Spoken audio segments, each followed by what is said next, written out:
Welcome to the Workology podcast, where we discuss the science and art of the workplace, gain powerful insights, resources, and perspectives on the industries of human resources and recruiting. Join your host, Jessica Miller-Merrill, chief blogger of bloggingforjobs.com, for a 45-minute in-depth and no-holds-barred look into the future of our most powerful business asset, the employee. And now, here's your host, Jessica, with this episode of Workology. Hello, everyone, and welcome to the Workology podcast. Today's topic is emerging startups in HR technology. For those of you that are like me, you might be heading out to Las Vegas, October 7th through the 10th of 2014, to go to the HR Technology Conference. What I really like about the HR Technology Conference isn't just about the companies that are exhibiting in the expo hall or the sessions, but other emerging and creative technologies that happen to be at the conference. And so we're going to be focusing on emerging startups in HR technology. So I have here with me today, with the Workology podcast, Eyal Steiner. He is the CEO of DNA7. Hi, Eyal. How are you doing? Hi, Jessica. It's great to be here on your podcast. I'm really happy to be one of the first people to speak with you. And I just listened to the podcast with Jason Seidon that you had last week, and it will be really hard to keep up with that, but we're going to give our best shot at that. Yeah, Jason has such a dreamy voice, and so he made the podcast recording really easy. Well, let's talk a little bit about you and DNA7. Who is Eyal Steiner, and tell us a little bit about DNA7. So Eyal Steiner would be a known for most of the people who listen to your podcast or follow your blog the most time. I've just recently relocated from Israel to New York, and I've set up our New York office here in Midtown, New York. And basically, I have been two main things in my past, and this is where I'm coming from in driving DNA7 to really make a change in the HR technology market. So my first career was an intelligence officer in the Army, and in doing that, I encounter a lot of ways to look at people and look at organizations without really being inside the organization, but rather being able to be on the outside, much like how consultants and outsourcers would interact with the organization, but from a point where knowledge is not as accessible as you would like it to be, and you want to get as much knowledge and as much information as possible on the people of interest. After that, I've went on and majored in economics and accounting. So this, in addition to my background as being a really great analyst of people and organizations, I'm coming more from the financial side and from the business side. And my best intention is to bring DNA7 into the HR technology market and focus mostly on how to make HR a stronger partner for the financial and business side. I really like that, and I think that that's where the industry as a whole is going. I was at a user conference a couple weeks ago, also in Las Vegas, and they ended the opening session with the future of HR is no HR. And that sounded really scary, but really what he meant, the speaker, was that HR would be so integrated into the business that it wouldn't be considered an outside department. Oh, I definitely agree with that. I was part of a symposium last week in which we really tried to assess what is actually the HR market. And we've come to the conclusion that, in fact, HR is more depending on the vertical of the business, but rather on the general HR practice. So, for example, a mining company in Minnesota, the HR department in that company would be nothing like an HR department for a startup in the Silicon Valley. It is so wide, and that is, I guess, what makes the HR industry, for me, very interesting. It's never dull. There's always so many different layers to the HR industry as a whole, like an onion, I suppose. But it also makes it really, really challenging for companies coming in that have a really great product or service that they're trying to sell to the human capital industry. Today's topic is startups and emerging technology and human resources in the human capital space. It's an area that I'm particularly passionate about, and I truly love the innovation and creativity solutions that are being presented, like companies, which I'm chatting with Eyal Steiner and DNA7. So tell us a little bit about DNA7 and what problem it helps solve for HR practitioners. So DNA7, in its most simplified course of action, is basically taking the networks of interactions and hierarchy within the organization and trying to figure out how we can improve collaboration and how we can assess social leadership within organizations. So if we're taking things that have been existing in mathematics and computer science for decades now, and we're trying to really understand how we can bring that knowledge that has been amassed in the academy and within practitioners for such a long time, and try to really make a change for processes and collaboration within the organizations, this is basically what DNA7 is about. And the problem we're trying to solve for HR practitioners are let's say, two-faceted. First of all, when it comes to performance management, most of the current practices are revolving around trying to figure out whether our employees have met the goals that we set for them. However, most of the time, we're kind of neglecting to notice the influence that they have, whether it is positive or toxic, over their respective networks. And DNA7 can really tell you what kind of influence employees and managers have over their surrounding and what kind of involvement they cause their colleagues and their employees to have. And when we do that, we're able to give another dimension of KPIs, both from the business side and from the HR side, to make sure that we put the right people in the right places and we use their specific set of tools in order to make sure that performance within the team and within the organization is optimized. One of the things I really like about your tool when we went through the demo is that it really offers a visual representation of those influencers or toxic players in the space, but then it looks at the bigger picture within the different pockets or departments within your organization. Right. So I think the biggest thing about the ability to really visualize the connections between people is that when you do that, it is easier for the HR practitioners to speak in eye level with other executives and other business leaders within the organization. Because one of the main problems that we face as HR practitioners is that we all have great ambitions to make the organization better, and we all have some really great ideas into how to make people more engaged and how to keep the best talent in the organization. Even if we were the best storytellers around, it's very hard to convince the executives that what we offer that should be done actually should be done. And the really great innovation and the revolution that being able to visualize that in the network of collaborations and connections between employees is that when executives see what you're telling them, why you want to change the processes, why you want to improve collaboration, it drives them to take what you're saying not with a grain of salt, but rather it gives you a seat on the table. It makes you a strategic partner rather than someone that just have great ideas but speaks much more in the theory of that rather than on the business side. I like this because it makes a better case for different players at your organization that are influential, or what Seth Godin calls are linchpins. One of my favorite books is Seth Godin's book, Linchpin. Really, every book that he's written is fabulous, but the idea is that there are certain players within the organization that are really integral to the success of your business. And so DNA7 makes it easier for HR and senior leaders to be able to identify who those linchpins are, or different departments, so that you aren't putting them in the wrong department, or letting them go to a competitor, or maybe if you're doing a reduction in force, you don't want to lose those really important individuals that are really pivotal to the success of your company. Right, and it's not enough just figuring out who those pivotal people are, but kind of figuring out what kind of pivotal influence they have over their surrounding. So one employee might be important because he's the main idea generator in the organization, And another one would be the main problem solver in the organization. They're not the same people, and they could live in the same sphere, and they could be in the same place.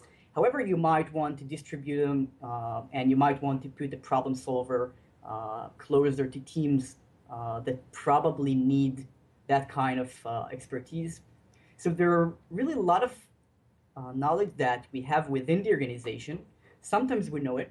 Most of the time, we only know half of it.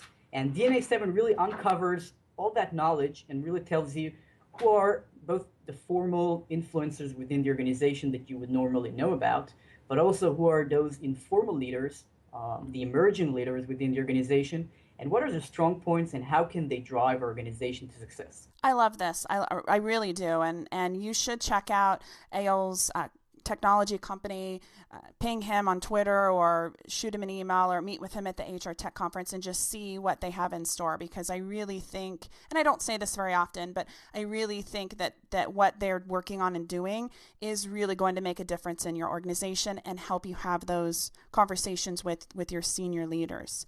The HR technology industry is estimated in 2015, which we're making decisions about our 2015 budgets. It's estimated to be $8.1 billion.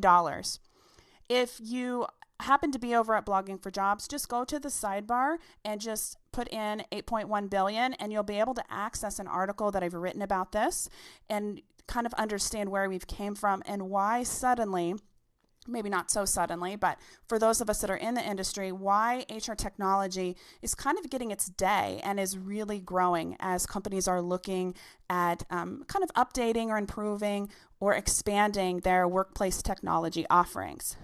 So, Eyal, thank you for taking the time to talk on the Workology podcast. Where can people go to find more out about you and learn about DNA 7? So first of all, you can find a lot more information in our website. It's dna-7.com. You can also follow us on Twitter with DNA7HQ, and we're on Facebook and LinkedIn as well.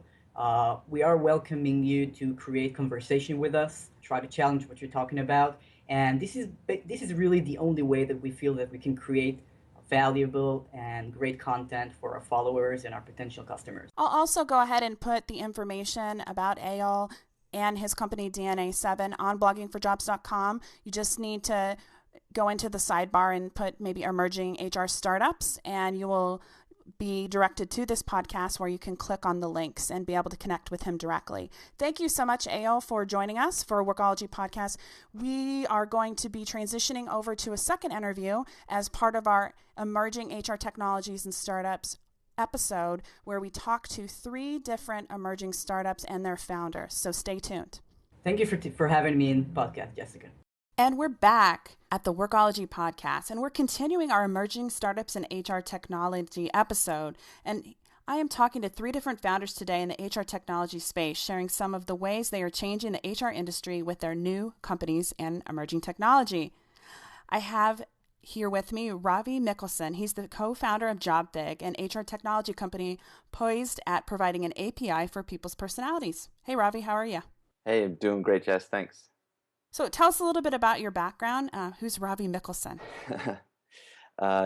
He is an enigma wrapped up in a mystery. As the name suggests, I'm a citizen of the world. First name is Sanskrit, last name is Swedish, and by blood I'm Croatian, Irish, German, and Scottish. I've got a materials engineering background. I spent a lot of time working on big data problems in the clean tech space with energy modeling in homes, and was having problems building a team. And that's really when I met my co-founder, Dylan, who's neuroscience and computer science background. And we really got to talking about how personality can be used for hiring and to help people better perform in the workplace. And that's how JobFig was born. So tell us a little bit more about JobFig. What problems does JobFig help solve for HR practitioners? One of the big things, so there's two great value propositions that can come from behavioral assessments. One is this traditional model of a very heavy service orientation, where a company will send in a highly qualified practitioner, which will spend hours analyzing employees and teams, giving specific feedback. And the other way is to provide sort of constant access to the data, and that's what we're doing. And so by providing the API, these HR practitioners can either hire us or another analyst or do it themselves to create the correlations between the specific behavioral patterns of the employees to specific actions within the company. Thus hiring and retaining and allowing for employees to work better together. Exactly. So it's everything from sourcing, from who's applying, who's the recruiting, the onboarding, interviews, learning and development, retention. You can see who takes the cookies from the cookie jar, who's coming to the volunteer events, who is your evangelists, who are the informal leaders within groups. So there's so much that can be done with this data, and by giving it to the companies, that we really allow their imagination and their specific needs to be serviced, rather than say, here's a tool that we think you need. It's a ground up service. Great. Cool. So let's talk a little bit more about maybe teamwork and collaboration. I had Perry Blake Gorman on episode 3, which you and I both know pretty well, and she talked about recruiter teamwork and collaboration. How can behavioral assessments help in selecting the right team members to work together across an organization, not just in recruiting or HR? Right. So that was one of our first, our predictive algorithms that we built was actually a team fit. And so to put it generally, how the algorithm works, it looks at certain similarities within the personality makeup of the group and certain complementing personality traits. And where you want similarity is more in the work style. So if you have a team of go-getters and you just put a pile of problems in front of them, people will just start taking them and get working on them. And then if you put someone on that team who needs a little bit more formal instruction, a task list, deadlines, they'll sit there until they get what they need. And they feel that they haven't been fully supported, maybe even abandoned. And the rest of the team is going to feel that you put a slacker. And so you're going to have discord there. And where you want more of the complementarity is in your leadership styles. And if you have a strong leader on a team and you put another strong leader on a team, without a very clear hierarchy, without a clear structure of command, they will butt heads and grapple for control of the group. So that in that case, you want more a leader-follower balance. And that's highly generalized, but so we go more specifically into some of the sub-traits. I think that's so extremely important. And I really first realized when I started, probably about 5 or 6 years into my HR career, how hiring different types of people to fill different roles within your department or your team is really important, and not just hiring a bunch of mini-me's. So I feel like this assessment helps you make more informed and better decisions about the different roles that people are going to play, within your organization or team.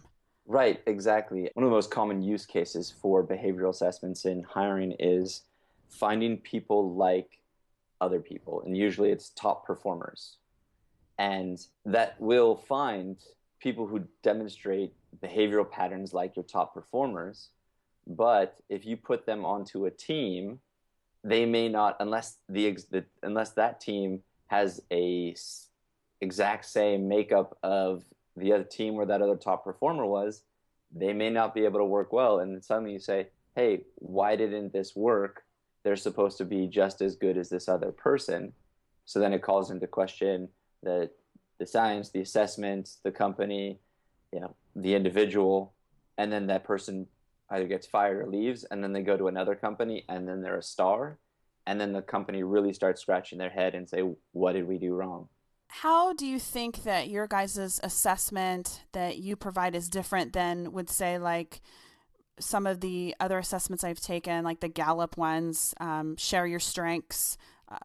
What makes yours different or better for team collaboration than some of these others? Right. So ours is very vanilla. It's it's a beautifully well designed. I'm not saying that, but the data is raw, and so it can be applied however way you want. It's an assessment and not a test. So it really just shows what's there versus something like the Gallup Strengths Finder, which shows your strengths only and say these are your strengths. And in certain situations, those actual strengths may not be strengths. They may be a weakness, like my tendency for interaction and positivity and really wanting to get to know somebody is great in a networking situation, but not so much in a library. And it's these things, it's like you have to know what's there. It's the context of the situation, which tells whether or not a certain trait demonstration is a strength or a weakness. And so that's what you need to know, is you need to know the context of the situation. So using another thing which provides an archetype or a specific classification to strong demonstrations of strength may actually be a false classification and give you sort of a more false reading on what is needed in a certain situation. So you mentioned assessments, and you guys offer assessments and have some cool things happening for HR Tech. But I just kind of wanted to throw out there that the use of assessments, and you probably know this, Ravi, in making hiring decisions is on the rise. Aberdeen's 2014 high performance study found that assessments are being used in pre-hiring and they're growing in popularity. The research showed that there's a 20% growth in the use of assessments from 2013 to 2014. I'm going to be including a link to Aberdeen's 2014 study on bloggingforjobs.com. If you just go to the search box on the right-hand side and put in the combination keywords high performance study, it'll link back to it for you. I just finished the short assessment that you guys have on JobFig.com, which is part of your HR Tech, and I loved. What is a behavioral resume? So it's a concept that we've come up with in the last few months, and analogous to your professional resume, this is a living document which shows your behaviors, your personality traits, and behavioral patterns over time. You can take it, every time you take the assessment, it adds to that behavioral resume. And so you see how a person's behaviors change over time and what specific events happened. Marriage, children, divorce, trauma, car accident, firing, new job, started a company. All of these life events will cause changes within a person's behaviors, and those can be exposed and shown.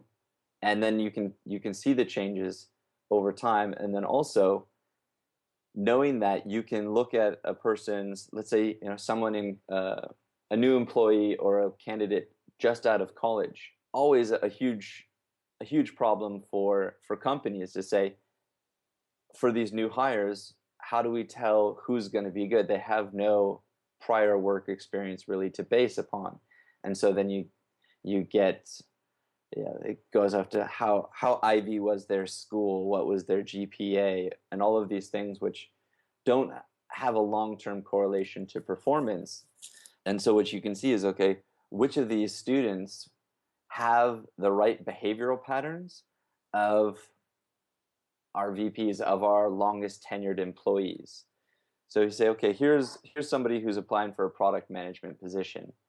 They have many of the same behavioral traits as the VPs of product. Okay, with a little bit of training, we can help mold and change those behaviors so that they match more fully, and we can give them the proper training.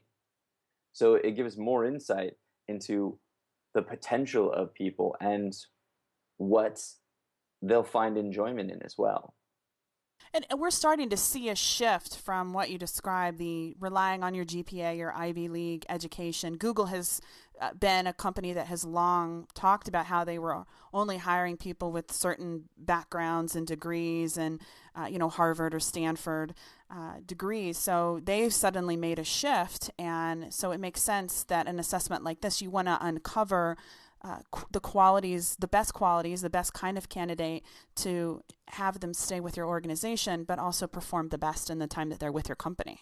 Right, exactly. So it's when you do the analysis of, what makes your best employees, you can find the similar traits in the candidates, in the new recruits, in the interns, and support those. Or if you say, these people, they do great work, but they only last 6 months, and there's a subset of them that stayed. Why did those ones stay?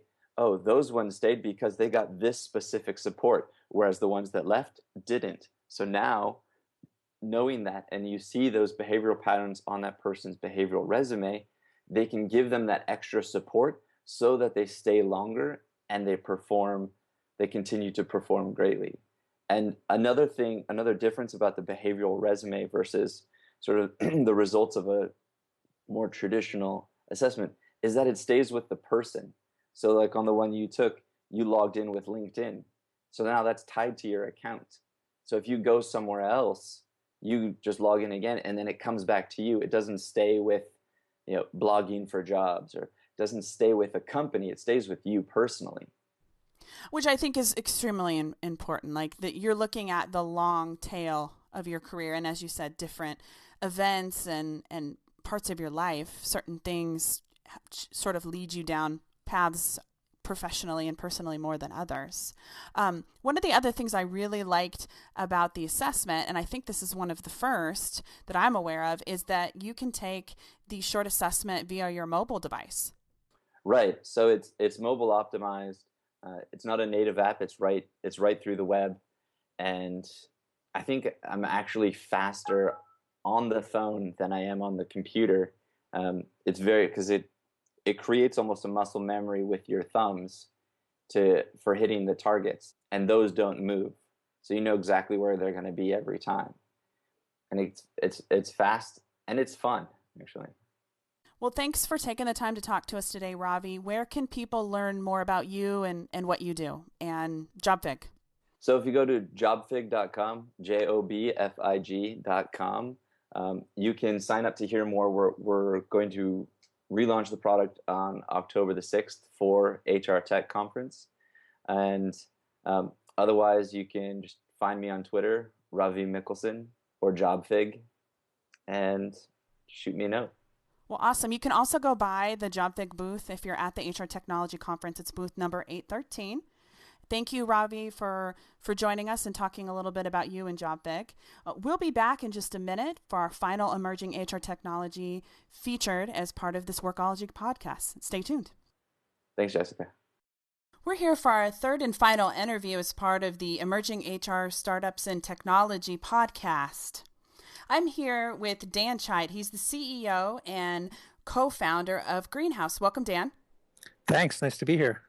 We're talking today about emerging startups in technology, and I'm talking to three of different founders, and we're sharing some of the ways that you guys are changing the workplace and through these new companies in technology. So tell us a little bit about yourself, Dan, and how you got Greenhouse started. Sure. So I originally actually have a degree in computer engineering from the University of Michigan. I've been an entrepreneur in New York for about 17 years now. And I started Greenhouse out of a common frustration that most companies were having, which is that leaders have finally kind of woken up to the idea that recruiting and talent generally are things that really matter, that you need to get excellent at in order to really be competitive and to build great businesses. But most companies still struggle day to day to put into place effective, systematic approach to talent acquisition. So that was kind of the insight that we had when we developed Greenhouse. Was we really want to make it much easier for companies to focus on what matters and to really compete and get good at recruiting and talent acquisition.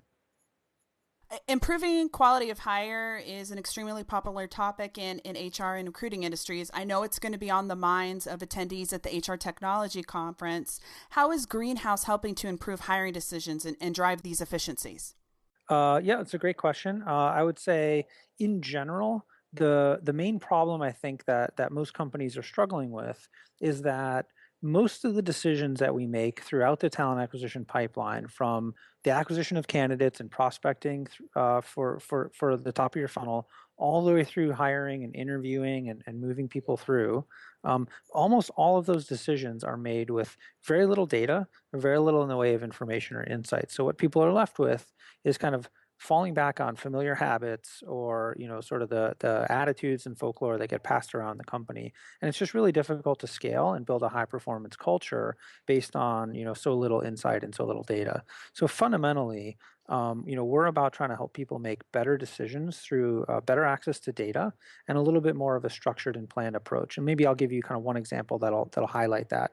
In most companies, when it comes time to actually interview a candidate, the best that we can really do is to just grab a couple of employees and put them in a conference room and say, hey, go tell me if we should hire this person.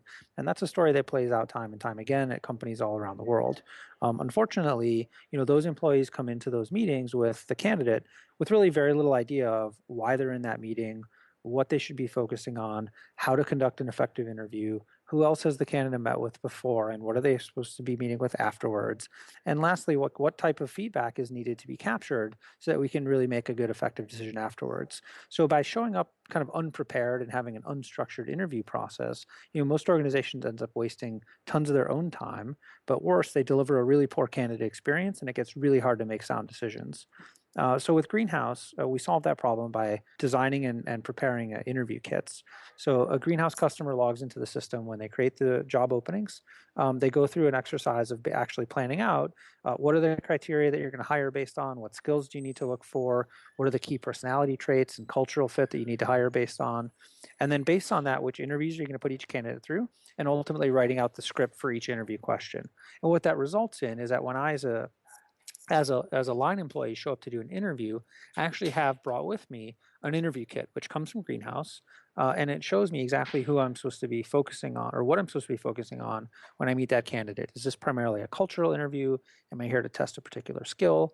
And it's an interview that I can deliver over and over again. It's very repeatable, and it results in really quality feedback. So it's just one small way that Greenhouse really helps improve overall hiring decisions and make sure that we're finding people with the right skills, with the right fit, we're moving quickly, and delivering a better candidate experience. I love it because the HR compliance side of me says, oh my gosh, a consistent interview for every candidate that's going through the process, which is really important when you're dealing with litigation or a discrimination claim. But I also think that you're allowing the hiring manager or whoever's doing the interview to, instead of searching for all this documentation on a shared drive or writing a series of interview questions, you're allowing them to have preparation time to look at the candidate's application and kind of get to know them a little bit better.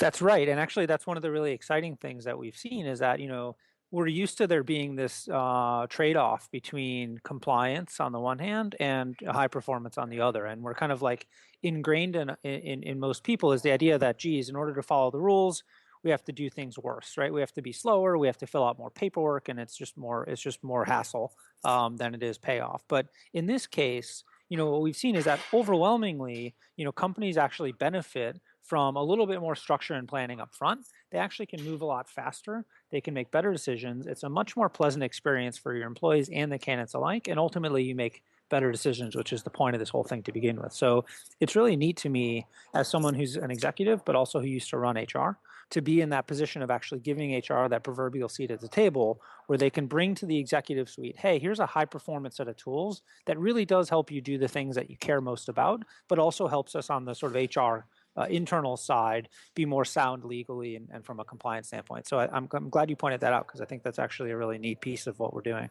Well, let's back up a little bit because you said there just a moment ago that you have an HR background. So tell us a little bit about that background because that is extremely rare for an HR technology founder or CEO to have that meaty HR practitioner side.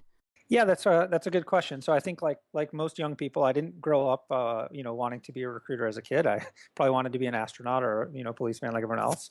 But I was a software engineer and an entrepreneur.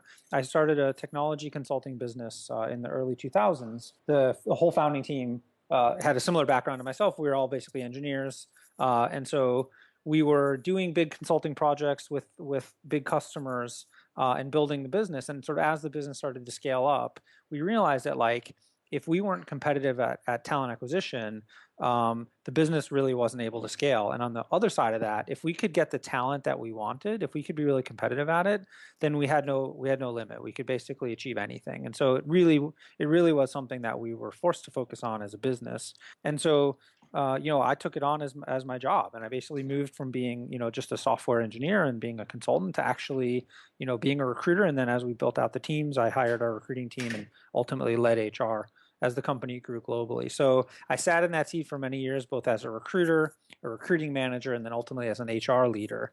And so I dealt with the compliance aspect of it. I dealt with like international hiring and termination and a lot of the kind of meaty sort of HR legal stuff and culture stuff. But my roots of getting into it were in talent acquisition. I mean, we just literally needed someone had to take the reins and grow the business. And so I just sort of dove in and figured it out. And what I've seen, having been in that seat now for so long, is that that's not at all unique. I mean, most organizations, they don't have a template. There's not such a great playbook, and so people end up kind of struggling along and figuring it out as they go. And especially when you talk about executives and leaders, they often haven't had that opportunity, to play that role themselves. So they're sort of left to the devices of whoever they hire to sort of do a good job at it. And I think that's a big gap. Do you think that your experiences have I mean, obviously you guys have been really successful up until this point, but you're able to build a product based on your own experiences. But then as you're growing and evolving and scaling the model in different areas, are you using the conversations that you've had with customers and other HR CEOs or chief HR officers to help you further grow? Absolutely. I mean, I think my own background was kind of a starting point for our hypothesis, which is that a more structured approach to talent acquisition is something that the world is kind of ready for, and some leading organizations are already doing, and lots of organizations are thinking about, but is very difficult to accomplish today. And so that was our kind of starting point. But obviously, I wanted to see what everyone else thought. And so before we even built one line of code or started raising money, we actually set about to just talk to people and see what was going on in the industry. So we met with hundreds of companies. We did some surveys around recruiting performance and recruiting practices across lots of different companies. I set up a class here in New York that I taught through General Assembly called How to Make Recruiting a Strength of Your Company. And through all those experiences, we tested our ideas and refined them. And as much of that was learning from others as it was from seeing what people really resonated with.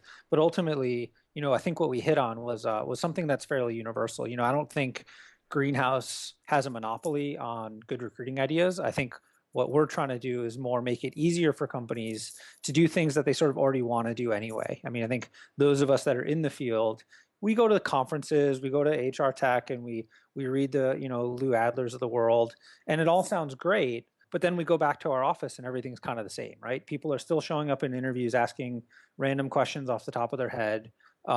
People are still sitting on their hands when they should be out there sourcing proactively. And so for us, it's much less like we have the secret sauce that no one's figured out. And it's more like, hey, everyone's already figured this stuff out. Why isn't everyone already doing it? And we're really trying to bridge the gap between that theory that everybody wants to do and the reality that no one's really doing it. I liken that to kind of the hype cycle I call it the HR technology hype cycle, where somebody like me or some of these other influencers or Lou can talk all day about mobile or these emerging tech, and everybody gets excited when they go to a conference or listen to a webinar, but then you go back behind your desk and the emails are still stacking up, the voicemails are there, and then your boss has the weekly talent acquisition report that you need to submit to him. So those things that you talked about at that conference kind of get pushed to the side. Yeah, that's right. And I think it's not that those new technologies or advances don't have value. I think a lot of them are fantastic, and in fact, most of our customers are extremely interested in using new social tools, new video tools, new screening tools, and so on. Like that stuff is great. But I think I'm worried about is you can use all that fancy stuff and still do a really bad job, right? you can still, you can still waste a bunch of time with candidates. You can still fail to really dig up great referrals that you should otherwise be getting, and so on. And so we're really focused at a little bit more of a basic planning layer to make sure that, you're able to do the things that really drive performance and set in place the fundamentals. And then on top of that, you can try out these new tools and you'll have a basis for understanding what's working. But if you don't even have a way to measure your progress through the pipeline, or look at your funnel and understand what's in it, or understand how do I benchmark against my competition, then choosing new tools, you don't really have a sound basis for, right? Because you don't really have an expectation of what high performance looks like and how do we sort of drive it. I like the idea of going kind of foundational and back to basics. I think it's a great place to start. You build your foundation, and then you can go to the sexy stuff and add those. But you still have this nice base created that you can measure from. Yeah, I think that's right, and I think it's a really exciting time in HR tech. I mean, I have to say, when we first started having this idea, I got to say, a lot of people that I've known for a long time kind of wrinkled up their noses at me and said, really, you're going to go into HR? Isn't that kind of a backwater? It's sort of boring. And I was like, no, guys, you're missing the boat here. This stuff is great. There's tons of innovation. Executives, leaders, thought leaders really care about talent and talent acquisition right now. But the missing piece is what do they do about it? How do you actually get there? And so I've been sort of envisioning this magic button. And if you were an executive and you could push this magic button and your next hire would be the best hire you ever made, my question is, how much would you pay to push that button, right? And I think the answer is quite a bit, right? I think most people would happily pay a considerable premium in order to ensure themselves that they could make hires better and faster. I think the problem today is there's no way to do that, right? Of course, that magic button doesn't exist, but I think the point is, executives really are ready to invest in new talent and new talent technology to get there. They're just missing the straight line between where do I invest to drive better performance. And so that's really the animating idea behind why we think what we're doing makes sense. Well, Dan, all this is great, and I want to thank you for taking the time to talk today with me on the Workology podcast. Where can people go to find more out about you and Greenhouse? So our website is greenhouse.io. That's www.greenhouse.io. We have lots of great resources there. We have a great blog. We have a weekly newsletter that we run called the Modern Recruiter Roundup. Lots of resources and stuff to read about. So I definitely encourage people to find us at our website. Awesome. I want to thank everybody out there in the internet lands listening to the Workology podcast for tuning in to our special HR Technology Emerging episode. You can visit bloggingforjobs.com to learn more about HR technologies that have our attention at Blogging for Jobs and other resources related to the HR Technology Conference, which is October 7th through the 10th. Thank you, everyone, and we'll talk to you soon. Production services for the Workology podcast with Jessica Miller Merrill provided by Total